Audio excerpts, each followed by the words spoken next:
If we expect to do fine paintings, we must think, study, and have a strong determination to overcome difficulties. The study of art is a lifetime matter. Any beginner may as well make up his mind that he cannot learn all about painting right away. And he might as well go further and realize that he never will learn all about it. The least that anyone can do is to accumulate all the knowledge he can of art and its principles, study nature often, and then practice continually. Nature readily and constantly authenticates her appearances. She does her part. Edgar Payne.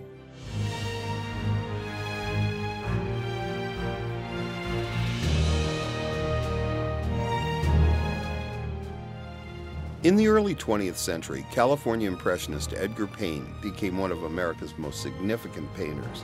Though Payne was chiefly self-taught, he created masterpieces using his innate talents and his love for the natural environment.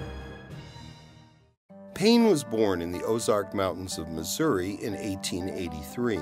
I think Payne's love of nature comes from his upbringing. He was born and raised in the Ozark Mountains, and it was such a beautiful place, and I think that that informed his work later on, and he grew up in the midst of this wonderful nature, both in Arkansas and in Missouri.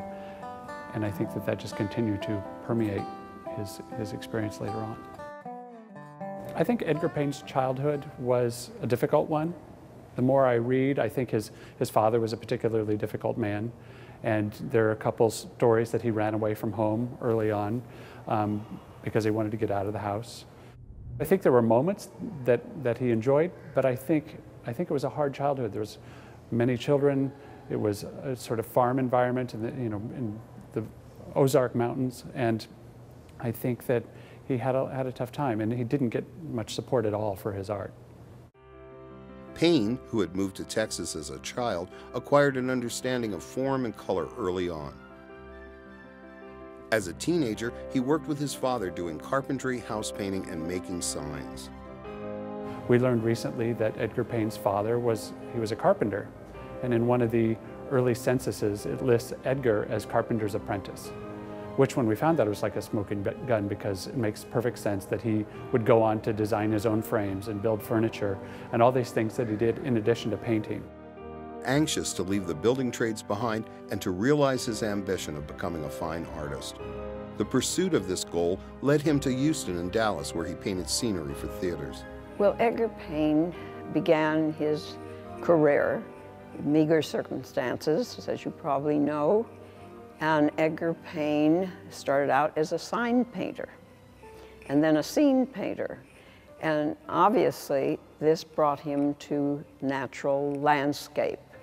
And I think that had a great bearing to play on his interest in landscape. It actually started in his, mean ways of making a living. After he kind of left home and went out on his own, he had the desire, I think, to become an artist, but that wasn't immediately attainable. So he painted houses, he painted stage sets. He actually became very known for his stage sets, and there are stories that when the curtains went up, the audience would applaud at how beautiful the stage set was. He sometimes even acted in those performances, and he actually became kind of a commercial artist for a while. So he was doing everything around art that he could do until he could make a living doing studio art. To further his ambition of becoming a fine artist, Payne moved to Chicago in 1906. He soon enrolled at the renowned Art Institute of Chicago. Almost immediately, though, Payne realized that he already knew what he could learn there, and so he withdrew. Thus, Payne's formal art training began and ended in the span of 2 weeks.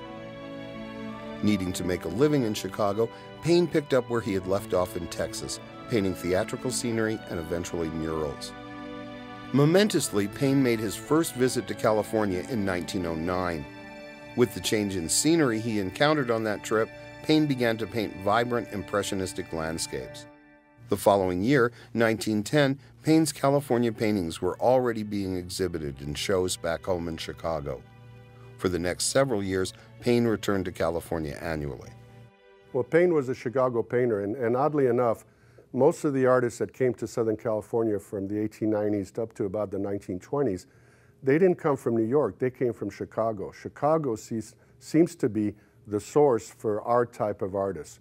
That is to say, impressionist trained landscape painters that like to use bright colors. And Paine remained a Chicago artist for many years. He continued to exhibit at the Chicago Art Institute and at the other exhibitions, Palette and Chisel Club in Chicago.